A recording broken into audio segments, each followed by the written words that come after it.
The coffee shop was loud, full of the clinking of porcelain and the hum of strangers' lives. She sat by the window, the sunlight catching the curls of her bob, wearing a light blue denim jacket that felt like a fresh start. For the first time in 21 days, the air didn't feel heavy. She hadn't checked his Instagram. She hadn't driven past his apartment. She was finally winning the war against her own memory. The glow was no longer a fire. It was just a faint warmth in the background. Then, a silver sedan pulled up to the red light outside. It was an ordinary car, but her heart didn't care. In a heartbeat, the coffee shop noise faded into a dull, underwater roar. The sunlight turned into a cold, clinical grief. She wasn't at a table anymore.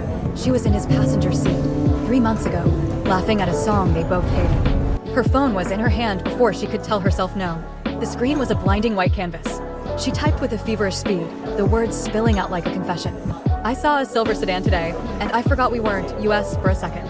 I missed the way you'd look at me in the rearview mirror. I missed the version of me that existed when I was sitting next to you. Her thumb hovered over the blue arrow. The send button felt like a trigger. One tap, and the 21 days of progress would vanish. One tap, and she'd be back in the loop. She looked at the reflection of herself in the darkened phone screen. She looked at the girl in the denim jacket. She looked stronger than the girl in the gray hoodie. He isn't in that car, she whispered to herself. And she isn't that girl anymore. She didn't hit send. Instead, she held down the backspace key. She watched the letters disappear one by one until the screen was empty and cold. She put the phone face down on the table. The silver sedan drove away when the light turned green. She took a sip of her coffee. It was cold, but for the first time, she didn't mind the chill.